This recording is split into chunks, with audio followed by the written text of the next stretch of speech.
C'est l'image que tout un pays attendait. Quelle accolade, mon Dieu! Depuis les tribunes jusque dans la foule ou devant la télévision d'État, chaque Congolais sait que l'instant est historique. Avec cette accolade, la première alternance pacifique du pays vient d'avoir lieu. Joseph Kabila s'en va, sans trop s'éloigner pourtant. À la tribune, son successeur lui rend un hommage appuyé. Dans votre exercice du pouvoir, vous avez pu engager le pays dans une transition qui avait abouti à la réunification du territoire national alors divisé. Veuillez accepter, Monsieur le Président, toutes nos félicitations. Auparavant, Félix Tshisekedi avait salué la mémoire de son père, Étienne. Cet homme d'exception a su incarner les profondes aspirations du peuple congolais pour la démocratie et le progrès social. L'instant solennel est-il trop chargé d'émotion pour le nouveau président? Alors qu'il poursuit son discours sur les objectifs de son mandat, Félix Tshisekedi s'interrompt. Non, ça va pas. Visiblement pris de malaise. En ma qualité de président de la République, je sers le retard et tout.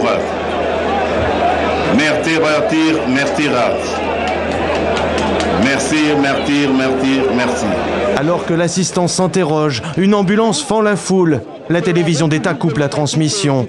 Pour reprendre quelques minutes plus tard, au moment même où Félix Tshisekedi reprend son discours, s'excusant pour cette interruption, non sans humour. Un célèbre président de notre pays avait dit en son temps, comprenez mon émotion.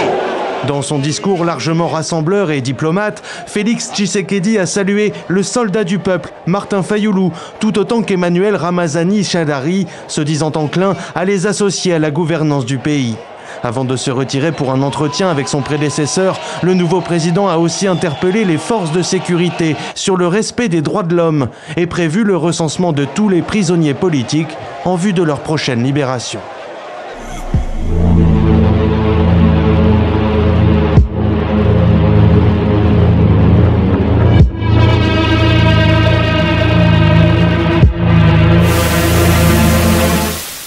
Que le sage écoute, et il augmentera son savoir, et celui qui est intelligent acquerra de l'habileté pour saisir le sens d'un proverbe ou d'une énigme, des paroles des sages et de leurs sentences.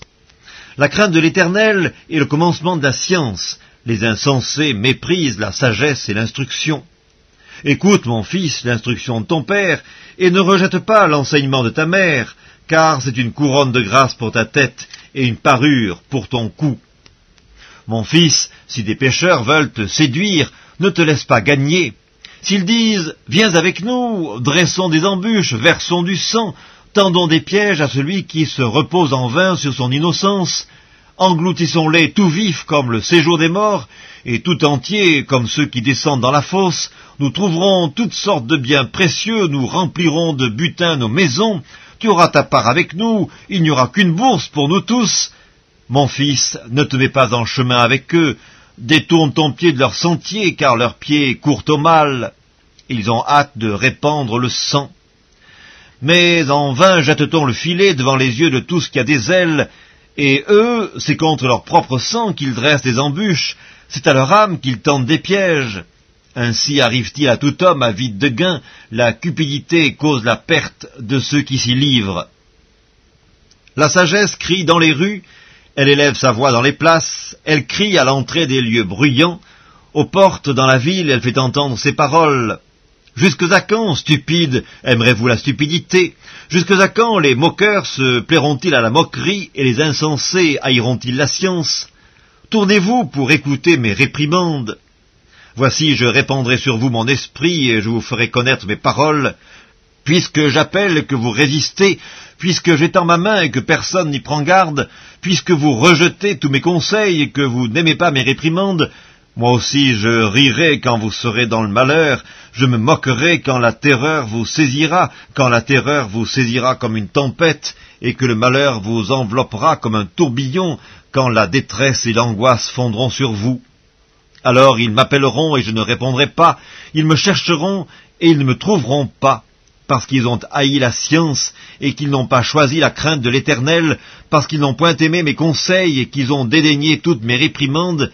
Ils se nourriront du fruit de leur voix, et ils se rassasieront de leurs propres conseils, car la résistance des stupides les tue, et la sécurité des insensés les perd.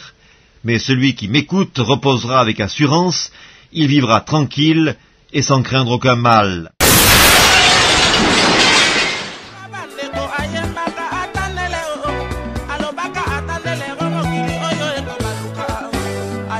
Atandele